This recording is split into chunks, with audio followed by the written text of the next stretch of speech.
Hello શિક્ષક મિત્રો, education tech ચેનલની અંદર હું સચિન સર આપનું હાર્દિક સ્વાગત કરું છું. અત્યાર સુધીના આપે કેળવણીના લેક્ચર ન જોયા હોય તો ખાસ કરીને જોઈ લેજો. અને આપણે આ યુટ્યુબ ચેનલની અંદર 100% સંપૂર્ણ મનોવિજ્ઞાનને લગતો અને ટેટ ટાટને ઉપયોગી તમામ સિલેબસ આ યુટ્યુબ ચેનલની અંદર આપણે કવર કરી લેવાના છે. જેથી આપે આ યુટ્યુબ ચેનલને જો સબસ્ક્રાઈબ ન કરી હોય તો ખાસ કરી દેજો. અને જરૂરિયાતમંદ જે વિદ્યાર્થી છે તે શિક્ષક બનવા માગે છે ત્યાં સુધી અચૂક અને જરૂર પહોંચાડજો, જેથી કરીને આપણે પણ એવા વિદ્યાર્થીઓ કે જે ટેટ ટાટની બેચ ખરીદી શકતા નથી એમના માટે આપણે ઉપયોગી નીવડીએ. તો આજે આપણે લેક્ચર નંબર 10ની શરૂઆત કરીએ છીએ. આગળના લેક્ચર જેમ સમજાવ્યા એ મુજબ આ લેક્ચર પણ આપણે સમજવાના છે. આજનો લેક્ચર છે કે અસ્તિત્વવાદ. અસ્તિત્વવાદ એટલે શું એના વિશેની આપણે માહિતી મેળવવાના છે. એની તમામ ડિટેલ આગળ આપણે જે વાદ સમજાવ્યા છે એ વાદ પ્રમાણે અસ્તિત્વવાદ પણ આપણે સમજવાના છે. તો ચાલો લેક્ચરની શરૂઆત કરીએ. પહેલાં આપણે સમજીએ કે અસ્તિત્વવાદ જે છે એ શું છે. તો અસ્તિત્વવાદના પ્રણેતા કોણ છે? તો કે સોરેન કીરકેગાર્ડ. અસ્તિત્વવાદના પ્રણેતા સોરેન કીરકેગાર્ડને માનવામાં આવે છે. આ તમામ જે આપણે વાદ જોયા એના જે પ્રણેતા છે એ ખાસ કરીને આપણે યાદ રાખવાના થશે, જેથી કરીને એ પરીક્ષાની અંદર ખૂબ જ ઇમ્પોર્ટન્ટ ભાગ ભજવતા હોય છે અને આપણને 1 માર્ક્સ અપાવતા હોય છે. અસ્તિત્વ એટલે શું? તો કે પ્રથમ અસ્તિત્વ અને પછી તત્વનો વિચાર કરવાની વાત કરી છે. અસ્તિત્વ એટલે કે પ્રથમ અસ્તિત્વ અને પછી તત્વનો વિચાર કરવાનો. એટલે કે આપણે જે જોઈએ છે, આપણે સમક્ષ જે અસ્તિત્વ ધરાવે છે એનો પ્રથમ વિચાર કરવાનો અને પછી તાત્વિક દ્રષ્ટિ વિચારવાનો. પછી આ જે તાત્વિક જે છે એનો વિચાર કરવામાં આવે છે. એટલે પહેલાં કે જે અસ્તિત્વ છે એનો વિચાર કરવાનો અને પછી આપણે એની અંદર તર્ક વિતર્ક કરવાનો આવે છે. એમ આપણને આ જે છે એ વાદ આપણે સમજાવે છે, અસ્તિત્વવાદ સમજાવે છે. વ્યક્તિ સત્ય છે, ટોળું અસત્ય છે. અહીંયા આપણને કોઈ વ્યક્તિને સત્ય માનવામાં આવે છે. આખું જે ટોળું છે એ શું કે છે? એને સત્ય માનવામાં આવતું નથી. જીવનનું લક્ષ્ય એ ઈશ્વર છે, પરંતુ ઈશ્વર અપ્રાપ્ય છે. એટલે કે આની અંદર એમ માનવામાં આવે છે કે જીવનનું જે લક્ષ્ય છે એ ઈશ્વર પ્રાપ્ત કરવાનું છે, પરંતુ ઈશ્વર જે છે એ અપ્રાપ્ય છે. ઈશ્વર આપણને મળતા નથી. એ વાસ્તવિક સત્ય છે. વ્યક્તિ પોતાના અસ્તિત્વનો હિંમતપૂર્વક સ્વીકાર કરે, ભારપૂર્વક જાહેર કરે, તેવી ઝંખના સેવે, એવું ટિલિચ નામના જે છે એ કેળવણીકારે આપણને કીધું છે કે વ્યક્તિ જે છે એ પોતાનું અસ્તિત્વ જે છે એનો હિંમતપૂર્વક એનો સ્વીકાર કરે, કે જેવો છે એવું ને એવું એ પોતાને સ્વીકારે, સાથે સાથે ભારપૂર્વક જાહેર કરે, એવી જે ઝંખના પેદા કરે ને એ જ આપણો અસ્તિત્વવાદ. પોતાના અસ્તિત્વ વિશેની વાત અહીંયા કરવામાં આવી છે. એટલે ટિલિચે જે આ વ્યાખ્યા આપી છે, ખૂબ સુંદર વ્યાખ્યા આપણને આપેલી છે, એ પણ આપણે યાદ રાખવાની થશે. એટલે કે વ્યક્તિ પોતાના અસ્તિત્વનો હિંમતપૂર્વક સ્વીકાર કરે અને ભારપૂર્વક જાહેર કરે તેવી ઝંખના જો પેદા કરતો હોય તો એ વાદ છે અસ્તિત્વવાદ. ઈશ્વરના અસ્તિત્વ પર નહીં, પરંતુ માનવ અસ્તિત્વનો સ્વીકાર. અહીંયા ઈશ્વરના અસ્તિત્વનો સ્વીકાર કરવામાં આવતો નથી, પરંતુ જે માણસ જે છે એના અસ્તિત્વનો સ્વીકાર કરવામાં આવે છે. અને ખાસ કરીને સ્વખોજ પર ભાર મૂકવામાં આવે છે. એટલે પોતે જે ખોજ કરે છે એના પર વિશેષ ભાર મૂકવામાં આવે છે. પોતાના અસ્તિત્વ પર એ પોતે જે કંઈ પ્રયોગો કરે છે અને એમાંથી કંઈક સંશોધન કરે છે એના પર ખૂબ જ ભાર મૂકવામાં આવે છે. એટલે સ્વખોજ પર અહીંયા ભાર મૂકવામાં આવે છે. આગળ આપણે જોઈએ કે આની અંદર કયા કયા તત્વચિંતકો રહેલા છે. તો એની અંદર પહેલાં આપણે જોઈએ તો કે સોરેન કીરકેગાર્ડ જે આ વાદના પ્રણેતા છે, એ આપણે ખાસ યાદ રાખવાનું થશે. સાથે સાથે દોસ્તોવ્સ્કી પણ આની અંદર આવે છે. પછી નીત્સે, અહીંયા નીત્સ લખ્યું છે પણ નીત્સે આવે છે. પછી ગેબ્રિયલ માર્શલ અને એની આગળ આલ્બેર કામુ. આ જે છે એ કેળવણીકારોના તત્વચિંતકો છે કે જેમને અસ્તિત્વવાદ સ્વીકારેલો છે અને એની અંદર પોતાનો પ્રકાશ પાડેલો છે. આપણે આગળ જોઈએ કે આ અસ્તિત્વવાદની વિશેષતા શું છે. તો કે વ્યક્તિ યોગ્ય બાબતે સ્વયં નિર્ણય કરે.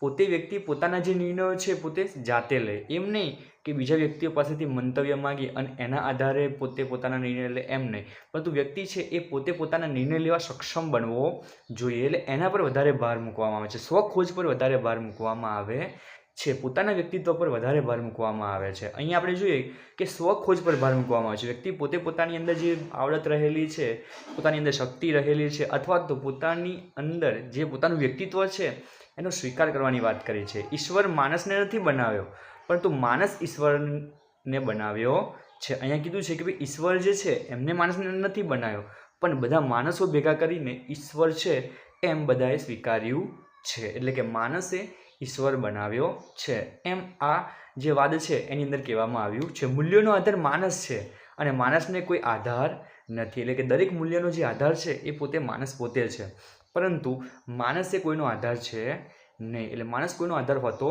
નથી. આગળ આપણે વાત કરીએ તો કે આનો હેતુ શું છે. આ વાદનની અંદર આપણે હેતુ શું જોવા મળે છે તો કે સ્વનો વિકાસ કરવો. પહેલાં પહેલું કે પોતાની જે આપણે જોઈએ કે આવડત છે અથવા તો પોતાનો જે સ્વભાવ છે એનો વિકાસ કરવો, એટલે કે સ્વનો વિકાસ કરવો એનો મુખ્ય હેતુ છે. પોતાના અસ્તિત્વનો વિકાસ કરો, પોતાનું અસ્તિત્વ છે એને સ્વીકારવાનો વિકાસ કરવાની વાત કરી છે.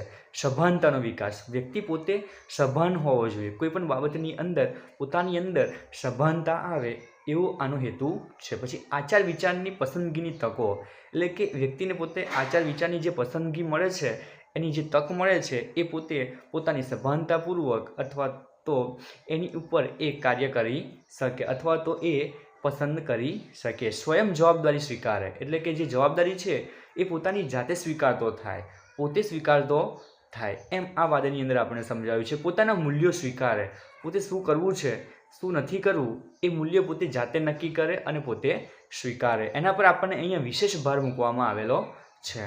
આગળ આપણે જોઈએ કે એનો અભ્યાસક્રમ કેવો હોવો જોઈએ. તો કે અભ્યાસક્રમ કેવો હોવો જોઈએ તો કે અભ્યાસક્રમ પ્રવૃત્તિલક્ષી હોવો જોઈએ, એટલે કે જે વ્યક્તિ છે એને પ્રવૃત્તિમય બનાવવો જોઈએ. તેમજ વ્યક્તિ તફાવત સંતોષે તેવો હોવો જોઈએ. અલગ અલગ વ્યક્તિના જે જોઈએ કે વ્યક્તિત્વ અલગ અલગ હશે, એના વિચારો પણ અલગ અલગ હશે, એટલે કે દરેક વ્યક્તિગત જે તફાવતો છે એને પણ સંતોષે એવો અભ્યાસક્રમ બનાવવો જોઈએ. અને સાથે સાથે પ્રવૃત્તિલક્ષી પણ હોવો જોઈએ, એની અંદર પ્રવૃત્તિ વધારે હોવી જોઈએ. પછી કીધું છે કે લલિત સર્વોચ્ચ સ્થાન, અહીંયા જોઈએ કે લલિત સર્વોચ્ચ સ્થાન હોવું જોઈએ. એટલે કે આની અંદર જે છે એ અભ્યાસક્રમ છે એ કોઈ ફિક્સ હોવો જોઈએ નહીં, એટલે કે લવચિક હોવો જોઈએ કે બદલાતો રહેતો હોવો જોઈએ. એની અંદર કયા કયા વિષયનો સમાવેશ થાય તો કે શરીર વિજ્ઞાન છે, સ્વાસ્થ્ય છે, ભૌતિક વિજ્ઞાન, ફોટોગ્રાફી, મનોવિજ્ઞાન, ભૌતિક વિજ્ઞાન, ચિત્રકળા, સ્થાપત્ય, સંગીત, નાટ્ય વગેરે જેવા અભ્યાસક્રમોનો અથવા તો વિષયોનો સમાવેશ આની અંદર કરવામાં આવે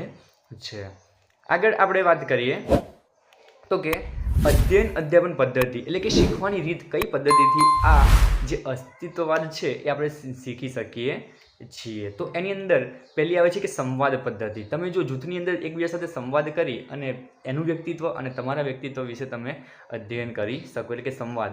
અને સાથે સાથે જૂથ ચર્ચા પદ્ધતિનો ઉપયોગ આ શીખવા માટે આપણે થાય છે. તો આ બે મહત્વની પદ્ધતિ છે, સંવાદ પદ્ધતિ અને જૂથ ચર્ચા પદ્ધતિ, કે જેના દ્વારા આપણે આ વાદ સમજી શકીએ છીએ. હવે શિસ્ત ત્યાં કેવું હોવું જોઈએ તો કે શિસ્તની અંદર દંડ શિક્ષાનો વિરોધ છે, એટલે કે આની અંદર તમે વિદ્યાર્થીને અથવા તો જે કેળવણી લે છે એ જે છે એને દંડની શિક્ષાનો વિરોધ કરવામાં આવે છે, એને કે દંડ કરવાની વાત છે નહીં, એટલે દંડનો સખત વિરોધ આની અંદર કરવામાં આવે છે. કોઈ પણ બાળક અથવા તો જે કેળવણી લે છે એને દંડ કરવો નહીં. આંતરિક શિસ્ત હોવું, એટલે કે બહારથી લદાયેલું ન હોવું, એટલે કે વ્યક્તિ જે છે વિદ્યાર્થી છે એ પોતે અંદરથી પોતે શિસ્તબદ્ધ રહેવો જોઈએ. એને બહારથી લદાયેલું કે તમે સોટી લઈને ઊભા રહો અને બાળકો લાઈનમાં જાય એમ નહીં, પરંતુ દરેક બાળકોએ જ પોતાની જાતે જ કે ભાઈ સ્કૂલની બહાર નીકળે એટલે લાઈનની અંદર જવા જોઈએ એમ એ પોતે આંતરિક શિસ્ત શીખતો હોવો જોઈએ, બહારથી લદાયેલું શિસ્ત હોવું જોઈએ નહીં. એના પર વિશેષ ભાર મૂકવામાં આવે છે. હવે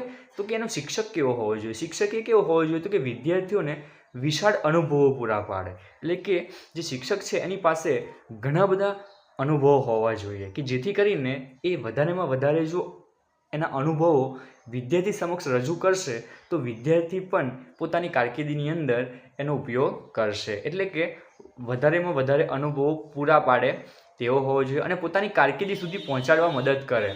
એટલે કે જે આપણે જોઈએ છે કે ભાઈ શિક્ષક જે છે એ વિદ્યાર્થીને જે કારકિર્દી મેળવવી છે એ કારકિર્દી સુધી પહોંચાડે તેવો હોવો જોઈએ. હવે વિદ્યાર્થીઓને આત્મસાક્ષાત્કારની દિશામાં માર્ગદર્શક બનવાનું, એટલે કે શિક્ષકે કેવું બનવાનું તો કે વિદ્યાર્થીઓ જે છે એ પોતાનો આત્મસાક્ષાત્કાર કરે એ દિશાની અંદર માર્ગદર્શક તરીકેનું કામ કરવાનું છે. એટલે કે મોટાભાગનું જે કામ છે એ વિદ્યાર્થીઓ પ્રવૃત્તિ લગશે, પરંતુ જે માર્ગ બતાવવાનું કામ છે એ શિક્ષકનું રહેલું છે, એટલે કે રસ્તો બતાવવાનું કામ એ શિક્ષકનું રહેલું છે અને જે વિદ્યાર્થી છે એની જે કારકિર્દી છે એ કારકિર્દી ઘડવાનું કામ પણ શિક્ષકનું રહેલું છે અને એનું જે પોતે જે ધ્યેય નક્કી કર્યો હોય ત્યાં સુધી પહોંચાડવાનું કામ પણ શિક્ષકનું જ છે. હવે એની માટેની જે શાળા છે વાતાવરણ કેવું હોવું જોઈએ? તો કે શાળા એ વિદ્યાર્થીઓ માટે સ્વયં શિક્ષણના સ્વાનુભવની ભૂમિ બનવી જોઈએ. એટલે કે જે બાળકો છે એ શાળા કેવી બનાવવી? તો કે શાળા એવી બનાવવી કે જે બાળકો છે એ પોતાની જાતે જ શીખવાનો પ્રયત્ન કરે, એવું બનાવવું જોઈએ, જેથી કરીને બાળકો જે છે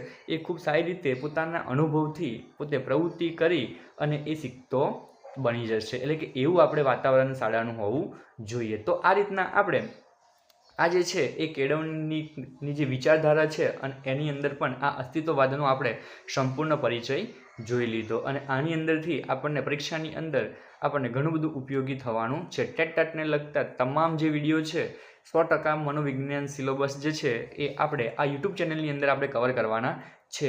તો જે પણ શિક્ષક મિત્રો છે એમને આ ચેનલ સારી લાગી હોય અથવા તો આ વિડીયો આપણને સારી લાગી હોય તો ખાસ કરીને લાઈક અને સબસ્ક્રાઈબ કરી લેજો. સાથે સાથે કોમેન્ટ પણ કરી દેજો કે તમને આ વિડીયો કેવી લાગી. 100% ફ્રીની અંદર આપણે આ ઉપલબ્ધ કરાવવાના છે. તો ખાસ કરીને જે જરૂરિયાતમંદ જે વિદ્યાર્થીઓ છે જે શિક્ષક બનવા માગે છે એમના સુધી અચૂક પહોંચાડી દેજો. જય હિન્દ, જય ભારત.